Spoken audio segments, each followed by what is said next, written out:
Welcome to the Insight Room.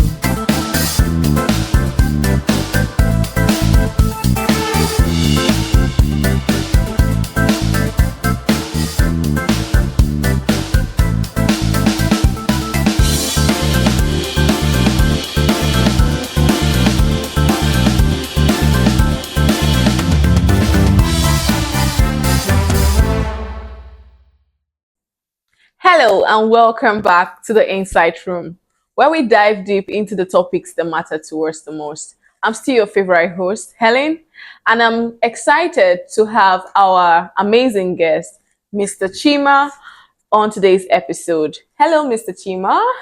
Hello, how are you? I'm fine, thank you. How are you? I'm good. Welcome to today's episode. I'm honored. All right. Today we'll be discussing the word of house hunting. So whether you're a first-time buyer or someone who is looking at getting a house anytime soon, this podcast is for you. We're going to be discussing a whole lot of things, advice, stories that has to do with house hunting. And our guest is going to give us some of tips and stories that has to do with house hunting. Stay tuned. Welcome to the Insight Room.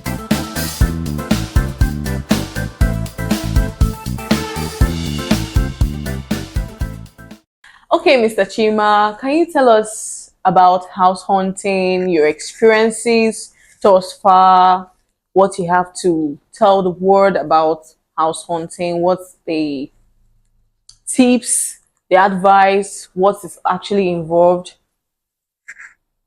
Okay, actually, I'm going to narrow it down to Port Harcourt City because I know I've lived in a couple of states, and let me just use Port Harcourt as a case study. Yeah. You know, I've had a very awful experience looking for accommodation. The last one was early this year when I was looking for an office space, Yeah. and it took me months before I could get one. And I Wow. come to realize that the major challenge we faced was the issue of agents. These so-called house agents here in Port Harcourt are Yeah. something else. They are terrible.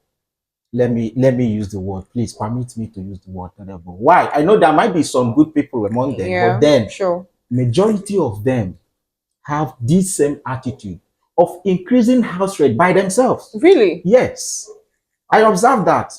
Woji precisely. If you know the place they call Woji, I was Yeah, living in yeah, Woji before I yeah. located to a place RD. You see, a landlord can keep a safe content for like 250,000 annually. Yeah.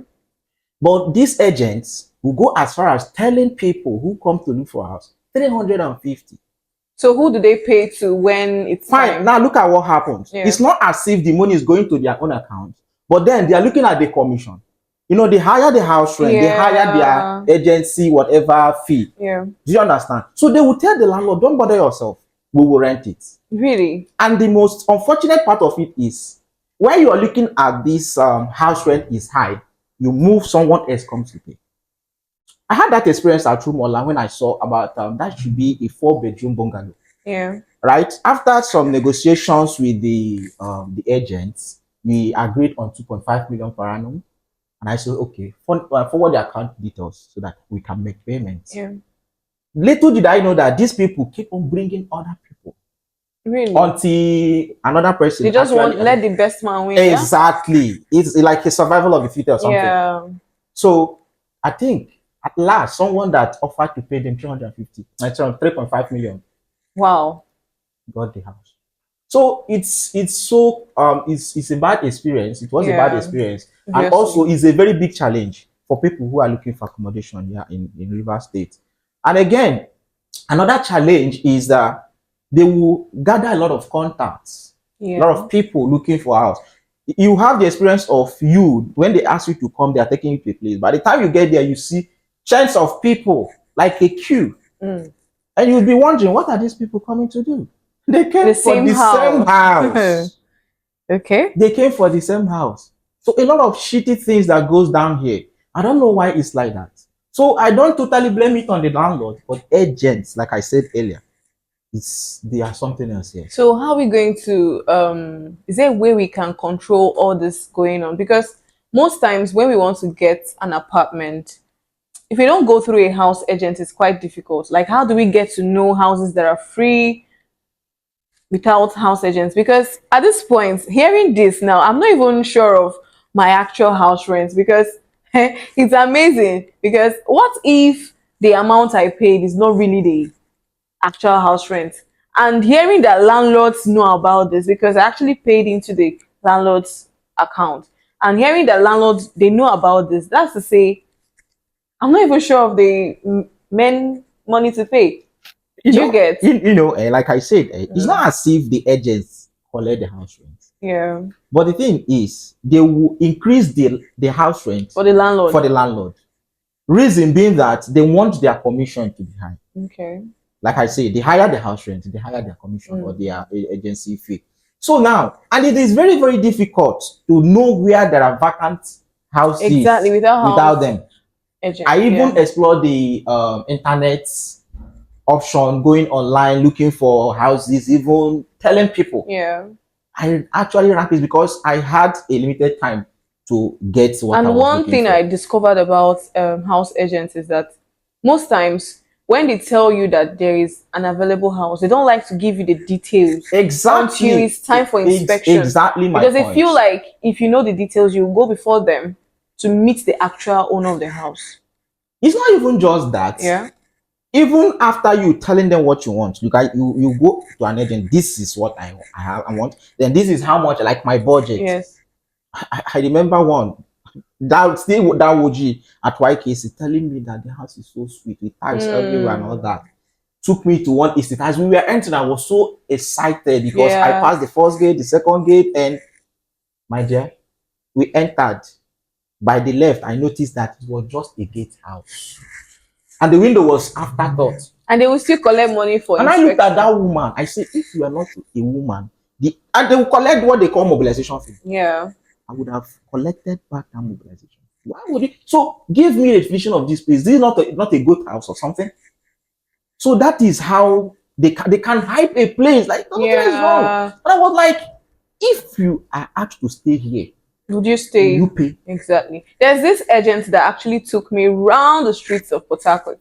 Honestly, I had in mind, okay, this is where I said, okay, let's enter a taxi. He said, no, it's not far, it's not far, it's just nearby. At the end of the day, I was walking and walking. We walked for over an hour. And where I went to, I was like, is this the place you want to show me? I actually told you what I wanted. So why are you showing me this? I got to understand that aside from the house rent, there are still other charges inclusive. Yes, actually there is. Yeah. I have had such experiences whereby they mention something like drinking money. Yeah, legal fee. And but then it varies. Caution fee, yeah. It depends on the landlord you're dealing with. There are some landlords who don't ask for anything. Really? Yes. That's right. The new place I'm staying, the landlord just asked me for caution fee.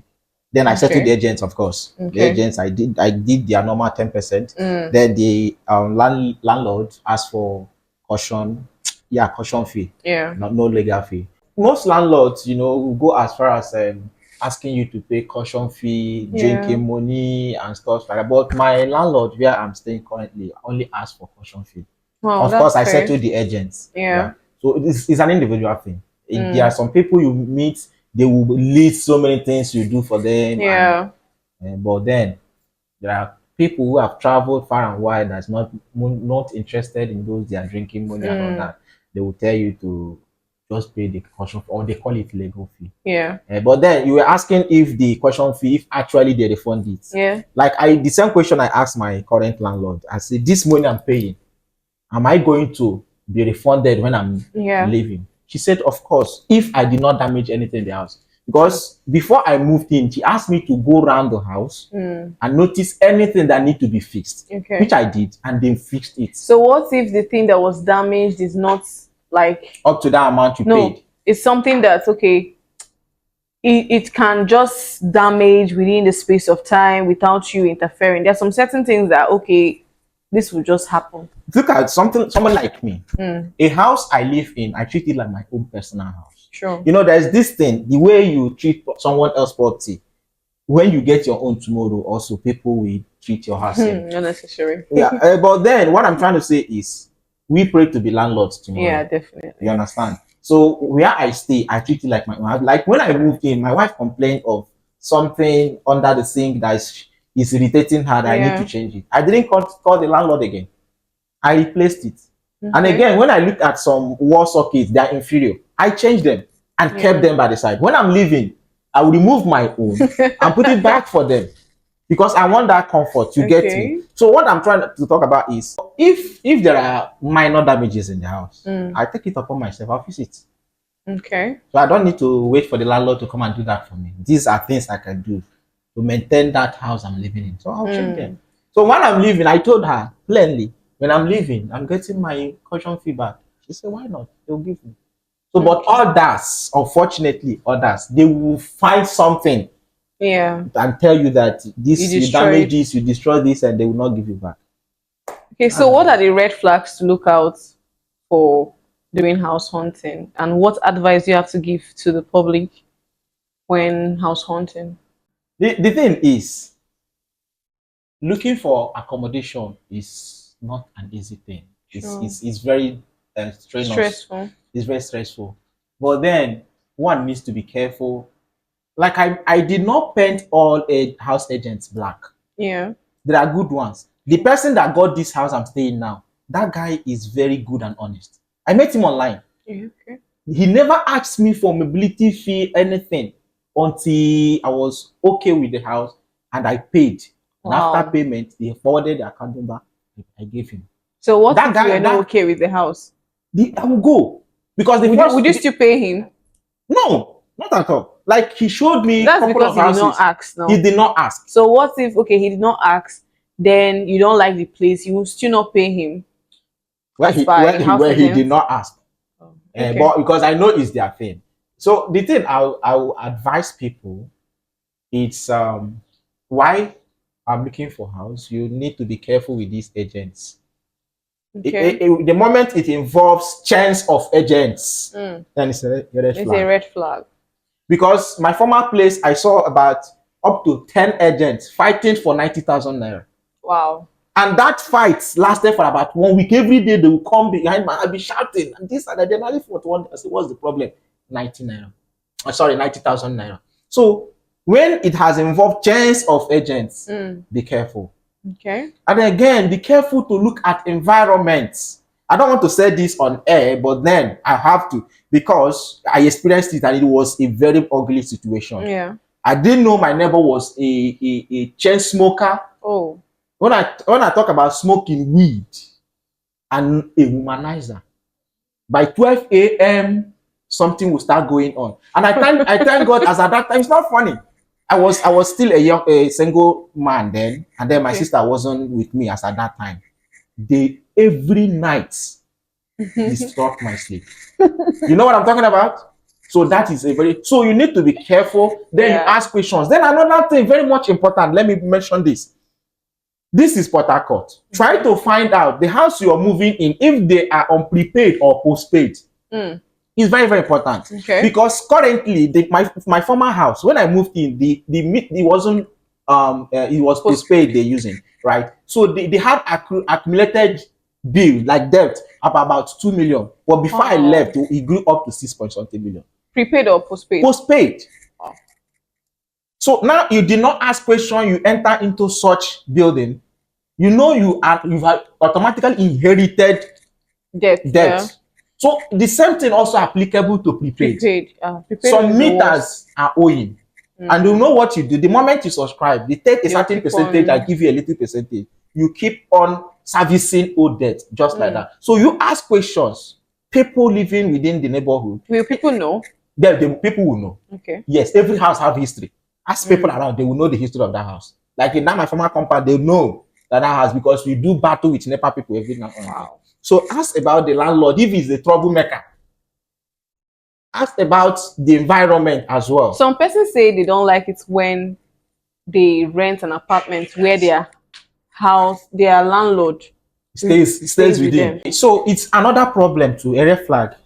Some landlords can be funny, stay in the same compound with you. They Yeah. start looking at faults here and there. When you come back, Exactly. your activities So all these and all things, that. let the person, in as much as maybe someone might be in a haste to go to get a place, but ask questions. It's very, very important. Ask Yeah. around the things about that area, that house, the landlords, the lights, and all that. It's very, very necessary. Okay. So you guys have heard these advices, and please do not make any mistake that has to do with the red flags involved in house hunting, so you do not suffer and become miserable in house hunting. Exactly.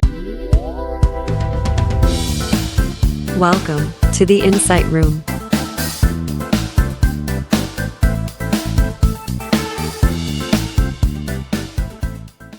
Thank you guys. We've come to the end of today's episode. Please don't forget to subscribe to our YouTube channel, The Insight Room. And our podcast is proudly sponsored by Ulan Homes. Thank you and God bless. Welcome to the Insight Room.